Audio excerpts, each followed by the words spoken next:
welcome back to my YouTube channel. This is Nehal. This is my childhood best friend of 15 years, and since we've been little kids and known each other, Nehal and I have never really lived in the same city, and we've just kind of been navigating a long distance best friendship for so many years. So we thought it'd be fun to kind of just like talk about it with you guys, because maybe you guys are also going through the same thing and don't know how to navigate, you know, having a best friend in a different city or a different state, and I feel like it would be useful.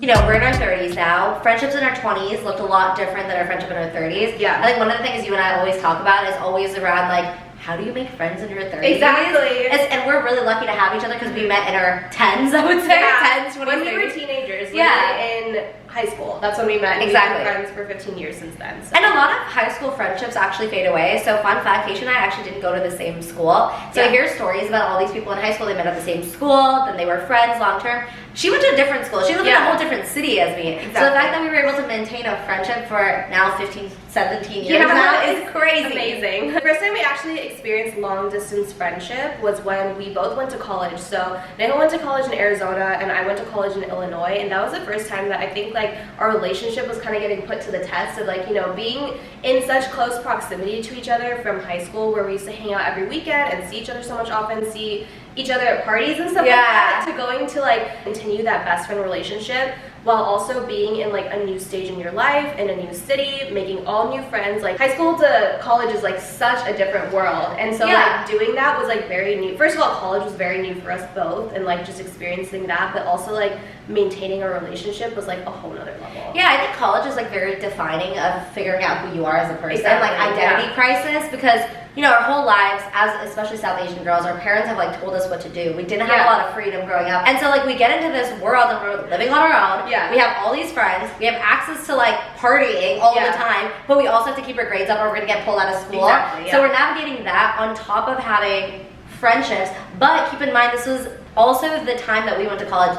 Social media wasn't a huge thing. Things were so different back then than how they are now. And I think that keeping in touch has definitely gotten easier now, but back then it was still like, almost like when you leave like where you are, you instantly just like cut off ties with everyone that you like have met back home. So it's like hard trying to like navigate just a new city, a new life, figuring out who you are and everything on top of that. Yeah, I also think that in college we were really lucky because we joined a dance team. And so our dance teams became like the root and soul of our friendships. Yeah. But the cool thing was all the dance teams competed against each other, and that meant that we got to see each other at competition. And it was so cool because we got to like have our own lives, but then have them intersect at these dance team competitions. Yeah, and it's like we had something to look forward to. So we always had like those little things that would make us excited to see each other, because like honestly, other than that, it's really hard to plan a trip. One, when you're in college and you're broke, like you don't have any money and you're trying to go to another state to see your friends, and it's like it's hard to do that sometimes. Yeah, I remember the only time I actually really got to visit you was senior year. Yeah, because senior year, our best friend Nisha was also my roommate at the University of Arizona, and she and I were like, you know what, we're seniors now, we don't care, we're gonna enter the real world. And so we were like, we're booking a ticket to come visit her in Illinois, and so we did, and I feel like then that is when like the trip started. And I think that's when like our trip era started. Oh yeah. I feel like after that, we would also like, me and you would take mini trips throughout the year. That's like when like all this started to happen, where we're like, oh, we really enjoy going to travel to see each other. And I feel like that was the best thing that could have happened to us, because that's how like we ended up realizing that like this is what works for us. Like traveling to see each other every couple of months, and like even if it's not in Arizona or if it's not in Illinois, it's like somewhere else in the middle too that we would meet at the midpoint. I think we also got really lucky. Like we said, we're high school best friends. So you're going home for Thanksgiving, Christmas, spring break, summers. And so I knew that no matter what, if I was going to go home, I was going to see you. In the holidays and stuff like that. And so that always like grounded us. And like even now, as being married, you're engaged, we go home for now holidays. It's not as often, but seeing that entire group of friends that you grew up with is always like so fulfilling. It's like so heartwarming when you get to see everyone like once, even if it's just once a year. Once a year. It's so fun to like just see everyone again, because it's hard to keep in touch with people. So when you like finish college and stuff, you're now back home, or you're now in the next stage of life. For us, that looked differently. So how did you keep in touch with your friends now after college? Because I feel like you said, there's different stages and different friends at every stage. We spent the 4 years with the same people every single day, and then all of a sudden you don't see them anymore. Yeah, so for me, I think after college, my path was always med school. So I was going to go to med school, and I ended up getting accepted to med school.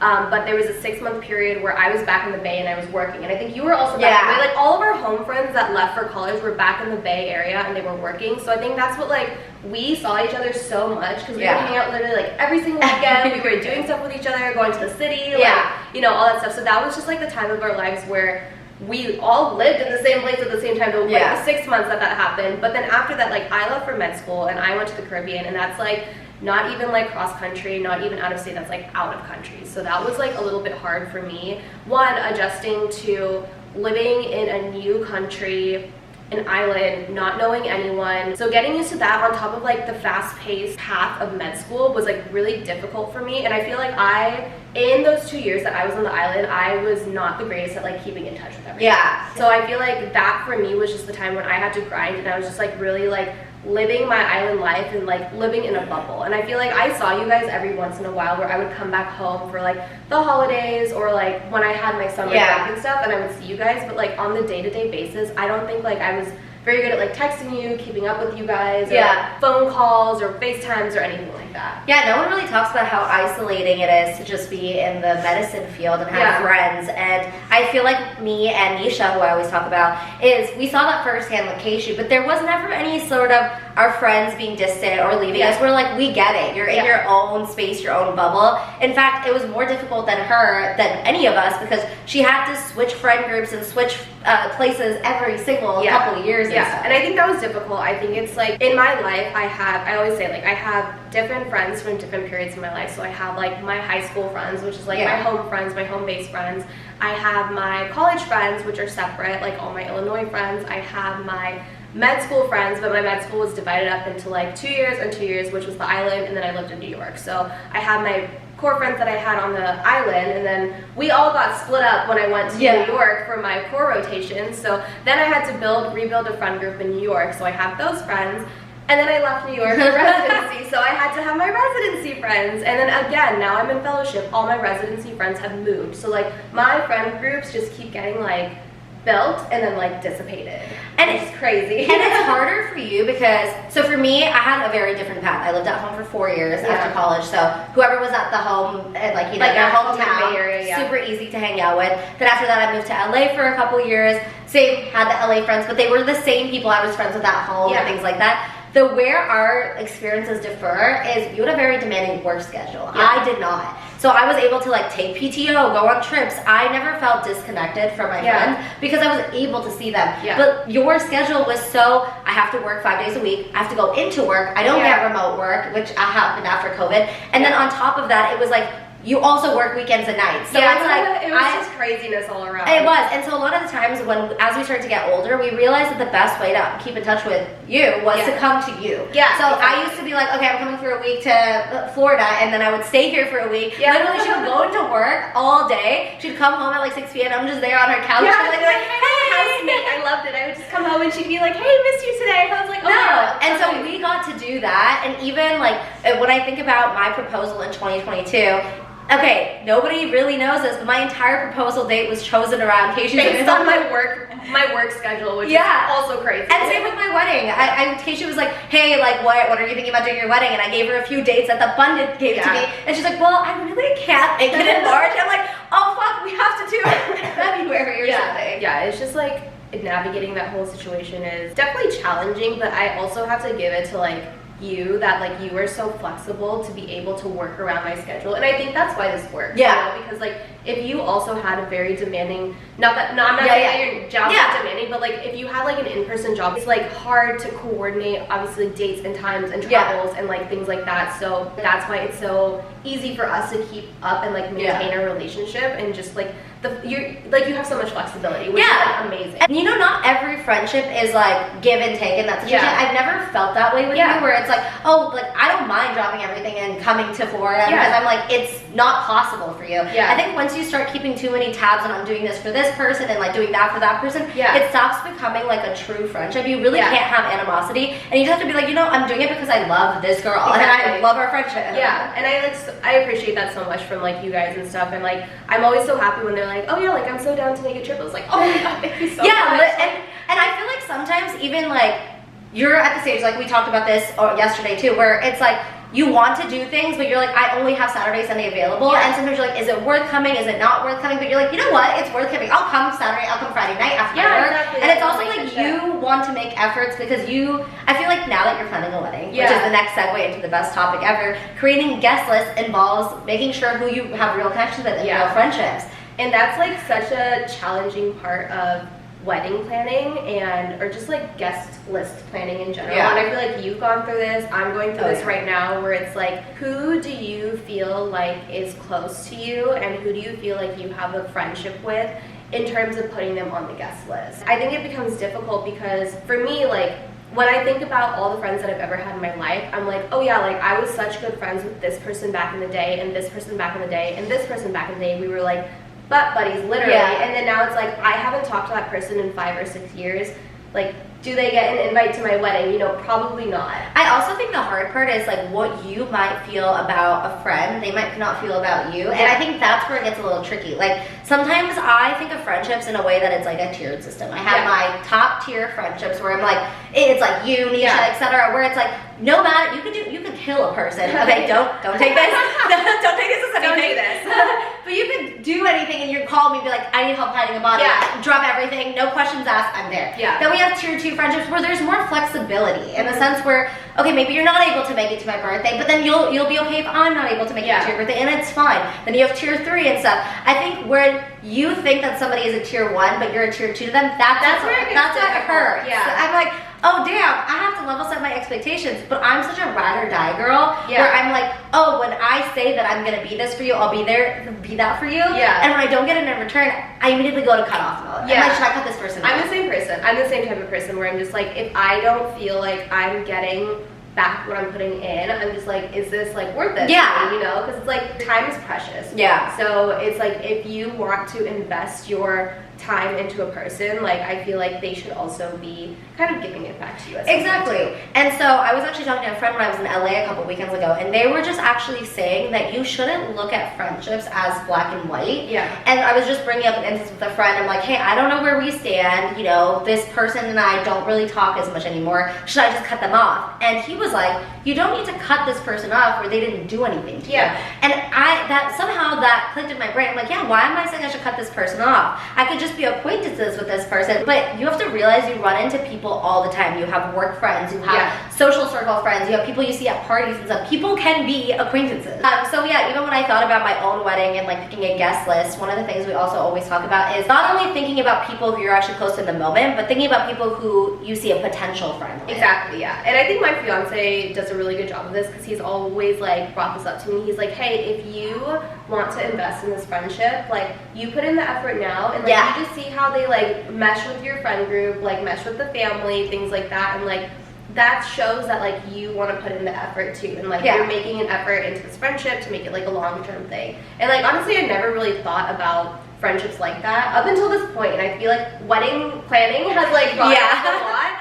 So I like appreciate that perspective, and I really hadn't thought about it before, but now I'm just like, oh, okay, like that's a good way to look at things. So like even we had a couple that we were like friends with, and it was a newer couple. I had only been friends with them for a year and a half, 2 years right before my wedding, but I was starting to feel good vibes from them, and I'm like, I really like these people. They're good people. And so I talked to my husband, and I said, hey, I'm thinking about inviting these people to the wedding. You haven't really hung out with them, but I was living at LA at the time, and I was like, I think they're gonna be in our life long term. He looks at me and says, if you think they're going to be in our life long term, I think you should invite them because this is like a big canon moment that if somebody's part of your wedding, they see your friends, your family, your life, and they will want to be friends with you after and continue that relationship. And so, again, my wedding was in Thailand, so it's not cheap. It's flying across the country. You're paying for your own hotel. It's a lot of money. And so I extended this invitation to that couple, and they ended up coming.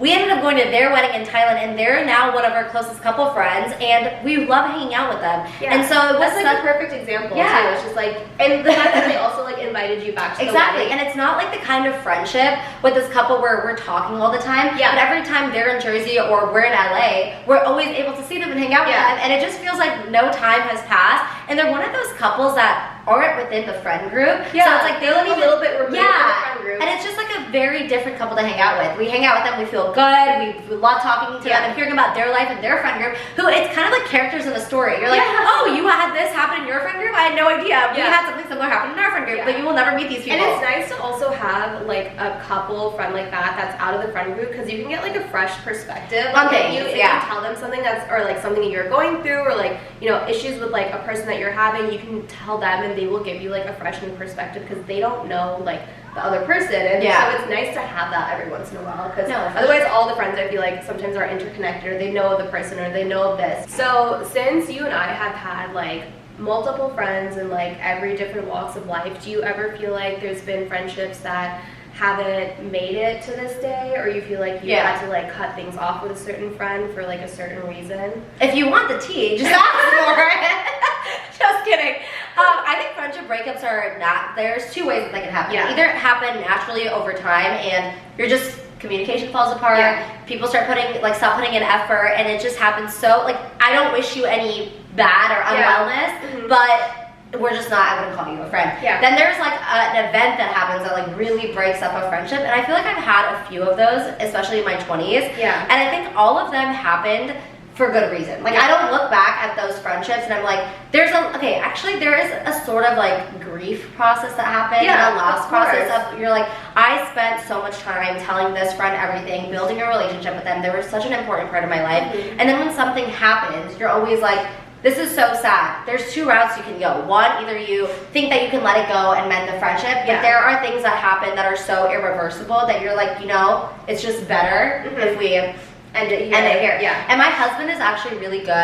I always say my husband, but people know now by now. Dad always says that when you are going through something like that, where you're evaluating a friend, which is totally normal, again, you can evaluate your friends, you need to ask yourself, do you see this person in your life again 5 years from now? Like, think about when you have kids. Do you see this person being a good aunt to your kids? Or do you see this person like celebrating you and clapping for you? And I think I got to the point with some of these friendships where I'm like, I just don't see this person 5 years from now. And there was a gut feeling sometimes where you're like, does this person actually wish me the best? And it's very intention based, and you're like, I don't know if this person has the right intentions for me. It also is so natural for when you just like get into an older stage in your life, like adulthood, or you start to like settle down, get married. Like, when I think back to when we were in high school, like we had 1,001 different friends, and we considered all of them like our good and close friends, right? And I feel like throughout the years we've kind of like slowly, not like cut down, but just like our circle has gotten like smaller and smaller and smaller, to the point where like we really appreciate just having like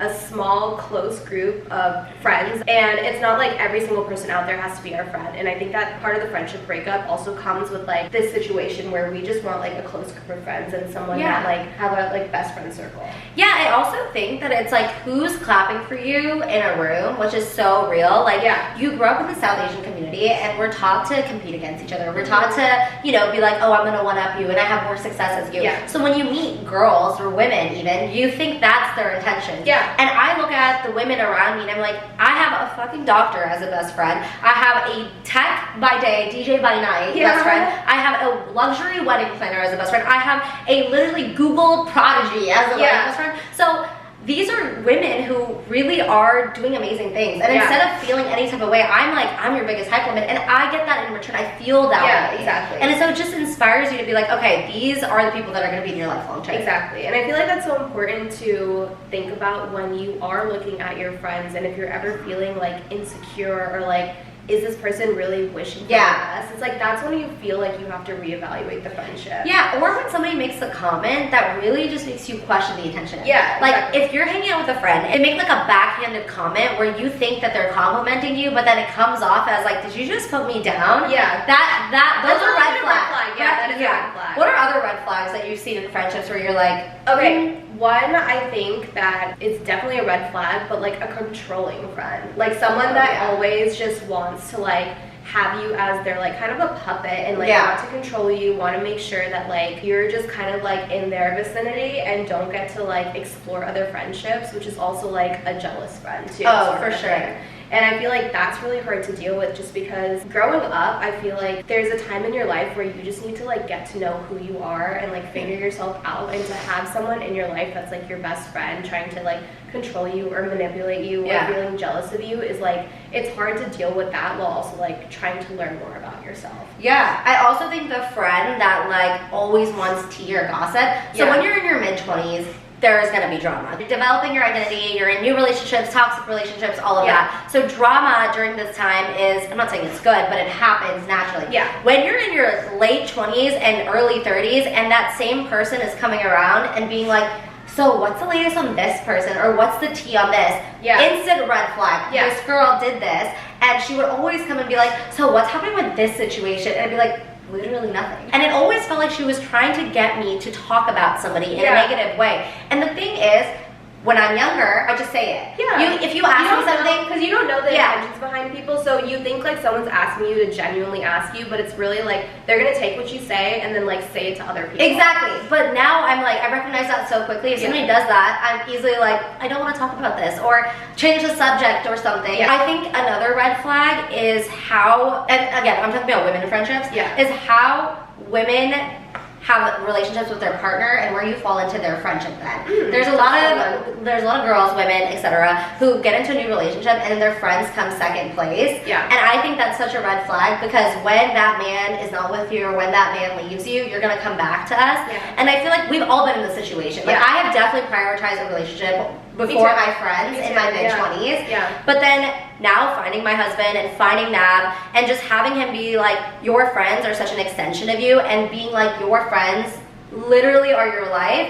He encourages me to go and be in Florida this weekend. He's like, go spend time vacation, go be with the girls, keep those connections. I think it's hard when you are in a relationship and like obviously if it's a toxic relationship or something, you put so much into that relationship and you forget about your friends. Like I've been there. I don't know if you've been there too, but like it's hard, and like you get out of that relationship and you're like, wait, like what have I been doing for the past like couple years of my life? Like I've just pushed all my friends away. I've alienated everyone that I love in my life for what? Like this toxic relationship. And I feel like I went through that, so I like now in each relationship that I've been through, I make it a priority to like maintain my friendships outside of the relationship. And if at any point I see myself letting go of like my friendships or my connection with my family and stuff, I'm like, this is a red flag to me. I think a green flag in a friendship is vulnerability. I think growing up, again, South Asian community, people say don't talk about your problems to anybody and like keep it to yourself,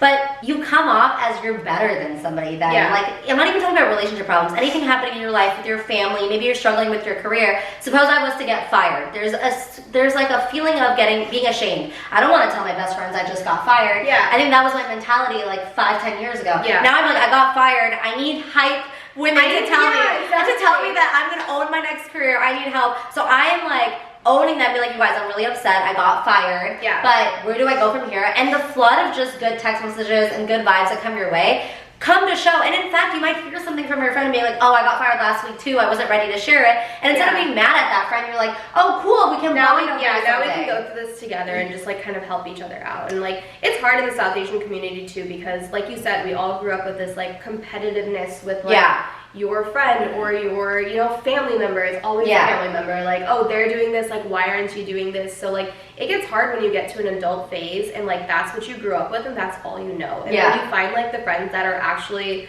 supportive and that uplift you, and like if you don't think they exist, they do exist out there. Like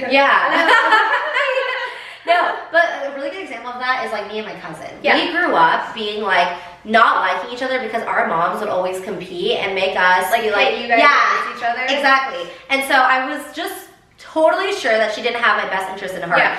few years before I got married, we actually had a very deep heart to heart about all of the intergenerational trauma that we've been through. We're both older daughters. There's things that come with that as well. Yeah. And that conversation just went so well that we repatched our friendship and we said, we're no longer telling our moms anything. Like, it got to the point when we got younger and I would tell her I had a boyfriend, she would run and tell her mom, oh, Nehal has a boyfriend. Yeah. Her mom would call my mom. And so now we're at the stage where we don't tell our parents anything that like the other person tells us because we trust each other. Yeah. In fact, to the point, she was my bridesmaid and she's now one of my closest friends.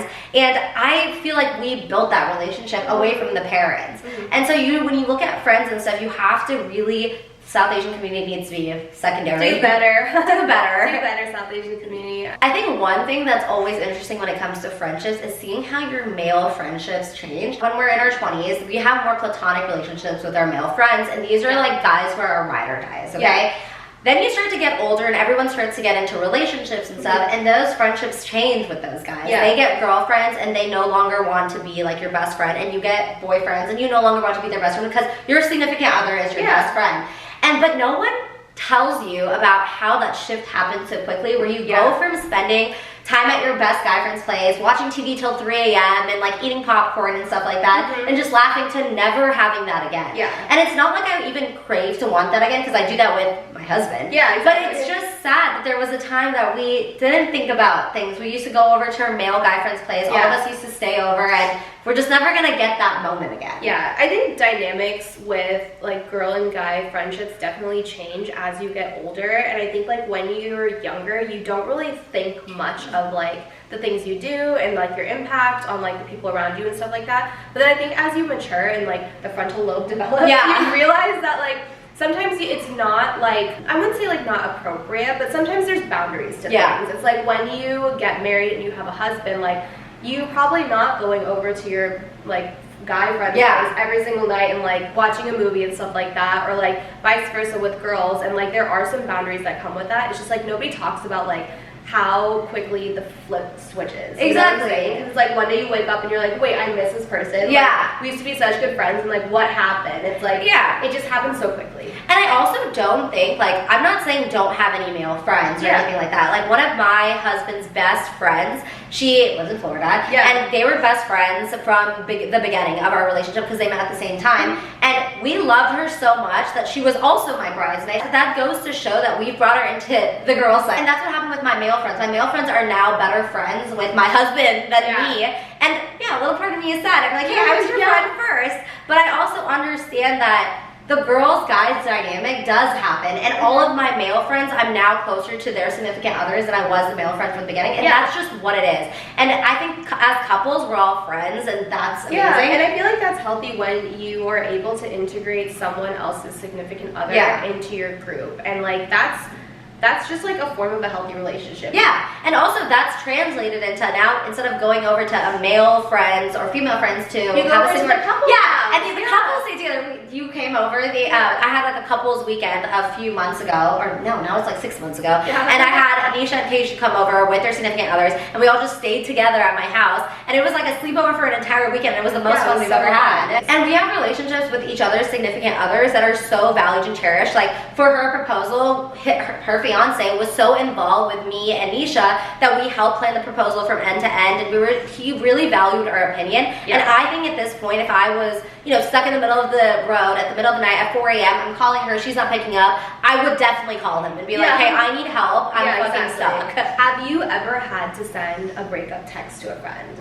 Oh, that's interesting. Okay, I'm the type of person that one is not confrontational, and I think like I take a lot of someone doing things to me before I'm like, okay, like I'm done. Like I'll take a lot but I'm like more of a silent, like I'm done sort of person. Quiet quitting. Like I'm internally like I'm done. I'm just not gonna like mess with you. Yeah. You know what I'm saying? So I've never officially sent like a breakup text to a friend being like, hey, like I don't think this is working out, or whatever you do when you send a breakup text. I think that all of my relationships or like friendships that have ended have just kind of like dissipated on their own, like either because like one person moved a different place, we just stopped talking as much, like we were just not in proximity to each other, but I've never sent like the breakup text. Yeah, I don't think I I've done a breakup text either, but I've had multiple conversations with the person to get to where we are. For one of my friendship breakups, I definitely was like, you know, if you do this, then we will no longer be friends. Yes. And that's exactly what happened. Yeah. And so you decided to do it, but I told you from the beginning that was gonna happen. Another one, I think we went back and forth of like, is there a resolution if there's not? And you know, it ended up just being like, didn't work out. Yeah. We're just gonna go amicably our own ways, and it was just normal. Yeah. I also think we're at the point where if there was a friendship breakup to happen, suppose, and it's been 5 years, and you realize that this person's gonna come back into your life, maybe you move to the same city as them, maybe you realize that like they're gonna be at a lot more events, it is worth revisiting a friendship, okay? And I'm not saying that works for everybody, but I would be open to revisiting a friendship if there was a reason to revisit the friendship. Yeah. Okay, I have a juicy question. Oh, okay. Okay, if any of the people that you had friendship breakups with in the past came to you now and said like, I want to rekindle your friendships, do you think that you would be like interested in that, or you'd be like, I'm good? I think I'm good. Yeah. Like I said, unless there was a reason of where we're either living in the same city, I'm going to see you often, our friend groups are joining or something, or you're dating somebody who's from the friend group now and I'm going to be friends with you, then maybe I'll be like, okay, let's give this a second chance. But we would have to have like a long conversation of everything that went down, because I can't just like brush something under the rug. Yeah. What about you? I think that there are some people that I think I could revisit a friendship with. Some people I definitely could not, but I think that like the friends that I've had have been like so far back in the past that like we're completely different people than we were like when we were friends. Okay. So I feel like I would want to explore like what the friendship looks like now, and like who we are as people now. And if I feel like we could get along, like we could get along, and that's great. But then there are some people that I'm like, I don't think I want to go back there. I'm good, thank you so much. What would you need in order to make that friendship work? So suppose a blast from your past came through and wants to be friends again, and you know, you're different people. Would you want to talk about why you weren't friends, or are you ready to just like completely move on, fresh start? Again, I'm not confrontational, so I think I would just start from a new slate, and I'd be like, okay, like let's just like try this over again. Like I'm down to do this. Yeah. But I think that I would be so on guard for the red flags of what happened in the past. Like patterns, exactly. So if I saw that, I'd be like, okay, hey, my little radar is going off. I think I need to look more deeply into this and like continue to monitor the situation. No, I totally agree. I think one interesting point that you brought up is how you're not the same person that you were from years ago. I think another red flag in a friend is if they can't accept this new version of you and they bring out that old version of you. So I've definitely had a friend do that. And so this is one of the friends that I've had a friendship breakup with, but they are like holding on to this like old version of me from my 20s. And when I was in my mid-20s, again, you are partying, drinking. I think COVID, especially during that time, you're locked in a house, you're living with your friends, all you're doing is drinking because you can't go out. And I was a version of myself that I didn't love, okay? And so I started therapy. I decided to like work on myself and be a better version of myself, recognize my triggers, and see like why I am the way I am.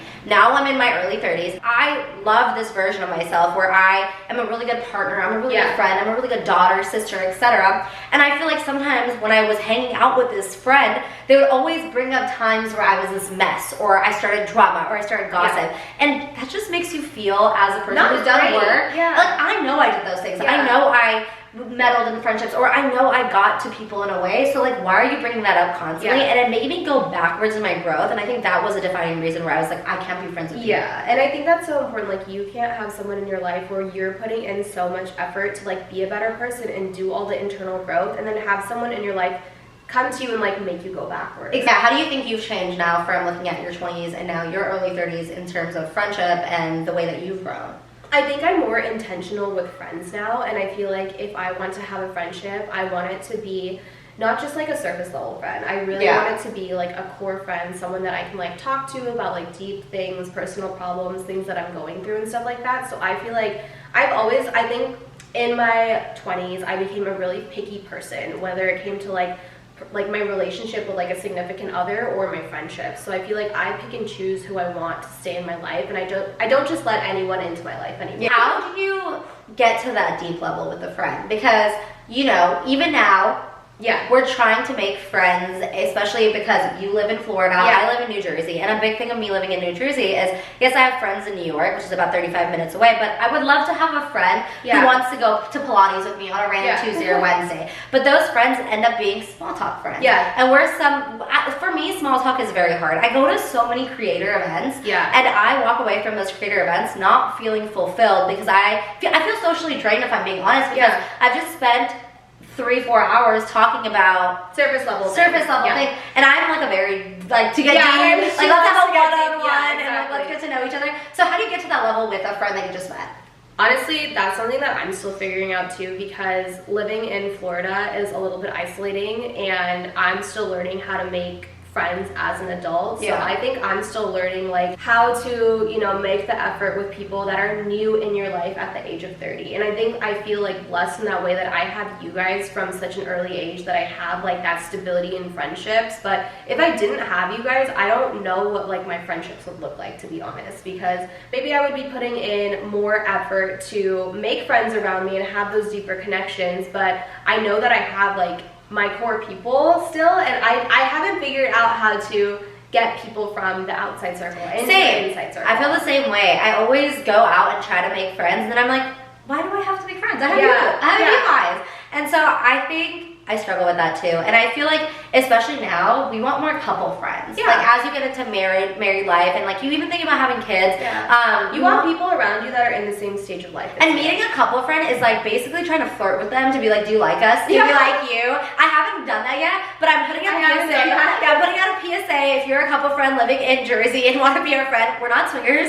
We just want to be friends. But yeah, it's interesting like going from trying to like make your own friends as like an individual to making couple friends. And I don't think I'm there yet in like my relationship where we're trying to make couple friends. I think we do have like the option of having, each one of us has our friends and they have like a couple, you know what I'm saying? Yeah. Like, I have you and you have your husband. Yeah, that that's becomes true. like the couple friends. My fiance has a friend and they have a wife. And like we're a couple friends that way, but we've never tried like the whole just like us as a couple meeting another couple randomly. Exactly. So that's I want to do that. I want to do that. I would. Do you think that they have like apps and like websites and dating websites? I definitely think dating websites.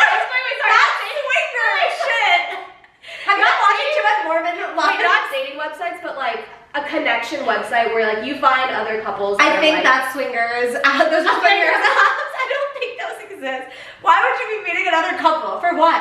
To hang out like friends. Well, like Bumble for couples? That would be a unique idea. That's what I'm saying. Like, that's a cool idea. like friendship couples. Just like couples that are trying to meet each other and like have couple friends. Not like friends. But when I think about the future too, I think it gets me sad that like right now our life is gonna be the easiest that it's ever been in our life. Okay, we have no kids. We're basically single in our relationships, like we're couples only. We don't have any real responsibilities. So traveling and dropping everything and being there for each other and doing this is so easy. What happens when kids are in the photos? What happens when, you know, we've never lived in the same city and we've made it work now, but proximity friends become more a thing when you're older. Exactly. I want to be able to go and walk to a neighbor's place and be like, can you watch my kids for a second? Or the moms you meet at school and stuff, and you become like your own little moms group. The moms club. So it makes me sad that like there is probably a time in our 30s where not our relationships are going to change, but even our close friend relationships, we're going to see them evolve. I think about like friendships in the future, and like I've had to do the friendship thing over like 5 times in my life. Like I had to start from a clean slate every single time I moved somewhere and like build friends, and like that's exhausting. Like this is maybe the 5th or 6th time that I'm doing it, and then like after fellowship, if I move somewhere,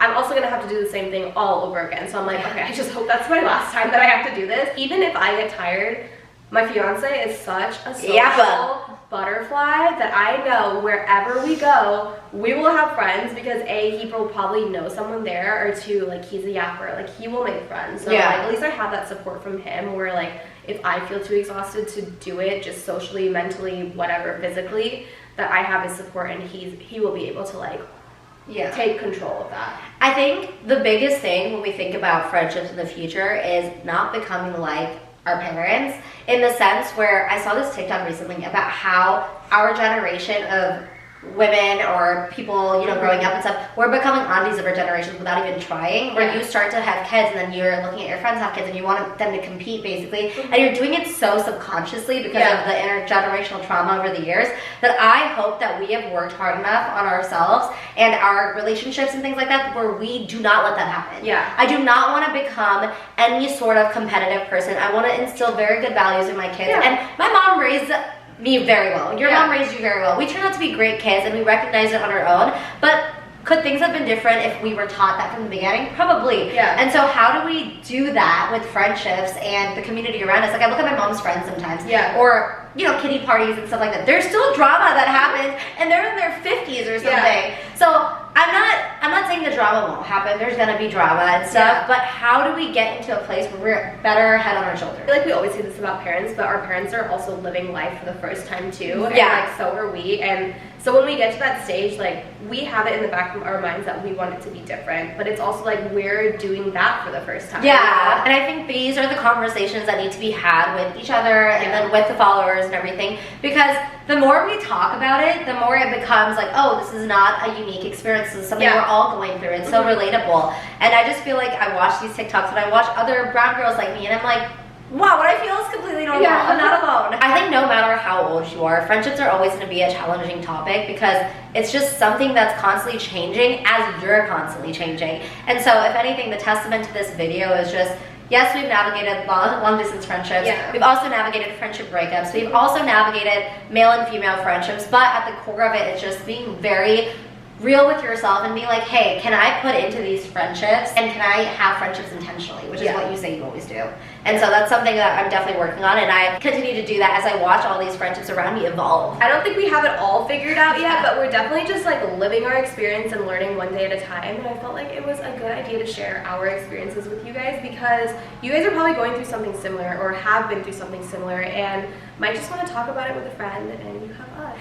So. Also, we like barely scraped the surface of all the crazy friendships that we've had, so maybe we have to do a part 2. I think that there needs to be a part 2. Crazy roommates, crazy friendships. I was a very nice girl right now. And there was way more to the story. I'm just kidding. But no, I feel like I've grown from it, but there are definitely things that I would make people aware of. And we talked a few about the red flags that happen, but you're gonna see red flags happen at every stage of your life. Exactly. And if we can talk about it, we're going to. But I love you. I love you. Thank you for having me on your channel. And hopefully we can do more videos. Best weekend ever. Literally best weekend ever.